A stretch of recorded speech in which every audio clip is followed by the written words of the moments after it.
जी, विदर्भ लोकसभा चुनाव में अच्छा नहीं कर पाए, क्या इस बार लग रहा है कि कुछ उम्मीद होगी? उम्मीद नहीं। ऐसा कहते हैं कि विदर्भ में जीते तो सरकार बनाएंगे और इसलिए विदर्भ में हम 100% जीत रहे हैं और हम सरकार बनाएंगे। देखिए, कांग्रेस को जो सफलता लोकसभा चुनाव में मिली और शायद उसका ही नतीजा है कि अब संघ को सीधे तौर पर चुनौती देने राहुल गांधी आ जा रहे हैं और अपना उनका जो बड़ा कार्यक्रम है संविधान सम्मान समारोह, वो बिल्कुल जो आपका हेडक्वार्टर है संघ का, वहीं पर हो रहा है। देखिए, राजनीति बच्चों का खेल नहीं है। जिस प्रकार वो बचकाना हरकत करते हैं उससे देश का विश्वास कभी अर्जित नहीं कर पाएंगे वो।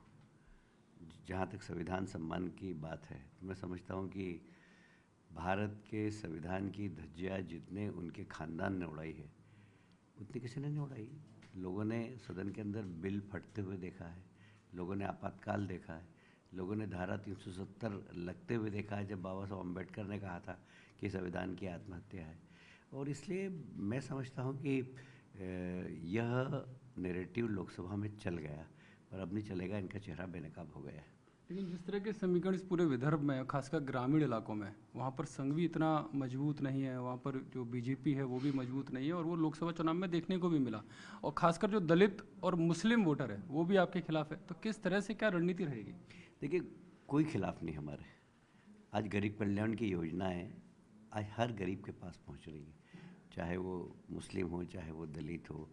मैं समझता हूं कि एक एक विधानसभा में लगभग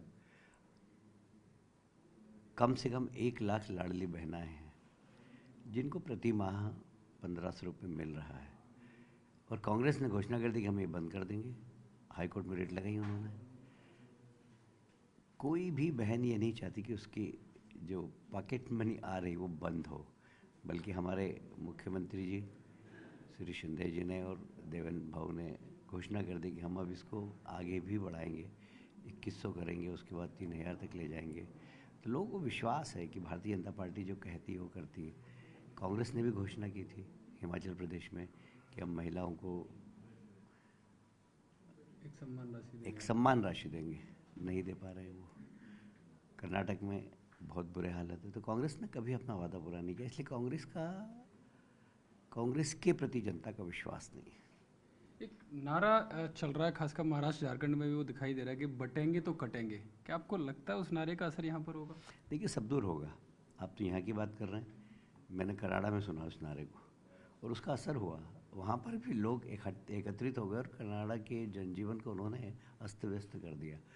तो जो चीज़ दिल को छूती है वो चीज़ फिर परिणाम देती है, और ये दिल को छूने वाला नारा है। कांग्रेस और अपोजिशन तो आरोप यही लगा रहे हैं कि जहाँ भी बीजेपी हारती है वो वहाँ हिंदू मुस्लिम करने लग जाती है और पूरा ध्रुवीकरण करने की कोशिश कर रही है। नहीं, देखिए, कांग्रेस ने हमेशा तुष्टीकरण के आधार पर राजनीति की है और हमने हमेशा सबका साथ सबका विकास के नाम पर राजनीति की है। तो हमारे राजनीति करने का तरीका, देश के लिए राजनीति करते हैं, वो कुर्सी के लिए राजनीति करते हैं। हम कुर्सी की चिंता नहीं करते हैं। हमारी विचारधारा के आगे यदि कुर्सी को ठोकर मारना पड़े तो हम मारते हैं। हम बचपन से कहते आए हैं कि रामलला हम आएंगे, मंदिर वहीं बनाएंगे, और जब मंदिर की बात आई तो हमने 4 सरकारों की कुर्सी को ठोकर मारी थी। ये सारा देश जानता है। तो हमने विचारधारा से कभी समझौता नहीं किया, और इसलिए भारतीय जनता पार्टी की एक साख है देश के अंदर कि जो कहते हैं वो करते हैं, और जो उनकी विचारधारा से उससे कभी कॉम्प्रोमाइज़ नहीं करते। कांग्रेस की क्या विचारधारा बताइए मुझे, देश के लिए क्या विचारधारा है? मोदी जी देश का मान सम्मान बढ़ा रहे हैं और राहुल गांधी विदेशों में जाकर यह कहते हैं कि यहाँ पर कोई नमाज नहीं पढ़ सकता।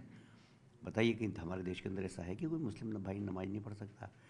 राहुल गांधी कहते हैं कि कोई सिख पगड़ी नहीं बांध सकता, कड़ा नहीं पहन सकता इंदौर में देश के अंदर, भारत के अंदर।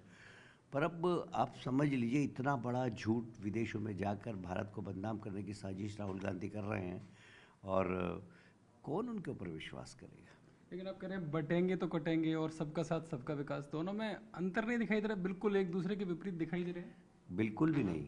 हम तो फिर भी कह रहे हैं, वापस कहना चाहते हैं कि हम सबका साथ सबका विकास के आधार पर ही सरकार चला रहे हैं। हमने यदि लाड़की बहना योजना प्रारंभ की है तो हमने राम प्यारी बाई को अगर दिया है तो रमजान बी को भी दिया है। हमने कहीं भेदभाव नहीं किया, और इसलिए भारतीय जनता पार्टी ने जब भी सरकार चलाई है तो सबका साथ लेकर ही चलाई है, और ये हमारा विश्वास है इसके ऊपर। और जहाँ तक बटेंगे और कटेंगे वाली बात है, तो वह कहीं ना कहीं समाज को संविधान के आधार पर आरक्षण समाप्त हो रहा है इस प्रकार का नैरेटिव बनाकर, तो समाज को काट बांटने का काम तो वो कर रहे हैं। दलित भाइयों को भड़का रहे हैं, अल्पसंख्यक लोगों को भड़का रहे हैं, तो भड़काने का काम तो वो कर रहे हैं। शरद पवार का कल बयान आया और उन्होंने बड़ा इमोशनल कार्ड खेला कि ये उनका अब वो चुनाव नहीं लड़ेंगे और काफ़ी चुनाव वो लड़ चुके हैं। तो क्या लगता नहीं कहीं एक इमोशनल कर रहे हैं पूरे महाराष्ट्र की जनता को और अपने पोते को जिताने के लिए? लोकसभा में भी उन्होंने इसी प्रकार का खेल खेला था। लोकसभा में भी जब उन्होंने इसी प्रकार का इमोशनल खेल खेला था कि ये मेरा आखिरी चुनाव है, और अभी भी वो इमोशनल कार्ड खेल रहे हैं। मैं समझता हूँ कि उनके परिवार की लड़ाई है जो सड़क पर है, और जनता ने मान लिया है कि ये लोग सिर्फ और सिर्फ परिवार के लिए राजनीति करते, प्रदेश के लिए राजनीति नहीं करते, और इसलिए शरद पवार का इमोशनल कार्ड अब चलेगा ऐसा मुझे नहीं लगता। एक बड़ा आरोप लगाया अनिल देशमुख जो गृह मंत्री भी रहे हैं, उन्होंने कहा कि देवेंद्र फडणवीस ने उनको कहा था जो आदित्य ठाकरे को फंसाने के लिए, जो बड़ा चर्चित कांड रहा दिशा सालियान मर्डर केस, तो उसमें आदित्य ठाकरे को फंसाने के लिए खुद फडणवीस ने कहा और उनके पास सबूत हैं। देखिए, जो व्यक्ति करोड़ों रुपए की रिश्वत के आरोप में पकड़ा गया हो, जेल गया हो, उस व्यक्ति की बातों पर विश्वास कोई कर सकता है, करना चाहिए क्या? इसलिए कोई भी अपराधी किसी के ऊपर, अपराधी चरित्र का व्यक्ति किसी के ऊपर आरोप लगाए तो कौन विश्वास करेगा उस पर? और देवेंद्र भाऊ कोई ऐसा कैरेक्टर नहीं इस महाराष्ट्र के अंदर। लोग उनके नाम की माला जपते हैं, उनकी ईमानदारी के नाम की माला जपते हैं, उनकी साफ सुथरी राजनीति के नाम की माला जपते हैं। एक अंतिम सवाल कैलाश जी, हमेशा कांग्रेस हो या पूरा अपोजिशन एक ही आरोप बार बार लगा रहा है कि आप लोगों ने महाराष्ट्र का जो गौरव है वो गुजरात में गिरवी रख दिया है। ये सब नए नए नैरेटिव चलाने की कोशिश कर रहे हैं। महाराष्ट्र राष्ट्र का महाराष्ट्र है, और उसके आन बान शान के साथ कोई छेड़छाड़ नहीं कर सकता। ये महाराष्ट्र महाराजा शिवाजी राव का महाराष्ट्र है, और इसलिए इस प्रकार का नैरेटिव बनाकर इमोशनल कार्ड खेलकर लोग चुनाव जीतना चाहते हैं। पर देश जानता है, प्रदेश जानता है कि डबल इंजन की सरकार के माध्यम से किस प्रकार विकास हो रहा है। मुझे कहते हुए गर्व है कि मैं पड़ोसी राज्य मध्य प्रदेश से ही हूँ। एक समय था तब जब हम कहते थे कि महाराष्ट्र से चलते हैं और जैसे गड्ढे आ जाते हैं तो हम समझ जाते हैं कि मध्य प्रदेश आ गया।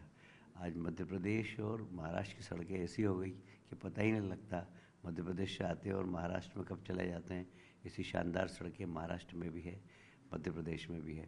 तो ये जो विकास है ना, ये बहुत साफ दिखाई देता है, और मैं इसके लिए हमारे दोनों नेता देवेंद्र भाऊ का भी और गडकरी जी का, और विशेषकर मोदी जी के नेतृत्व में जो विकास हो रहा है महाराष्ट्र में, जनता जानती, जनता देख रही है और जनता को विश्वास भी है।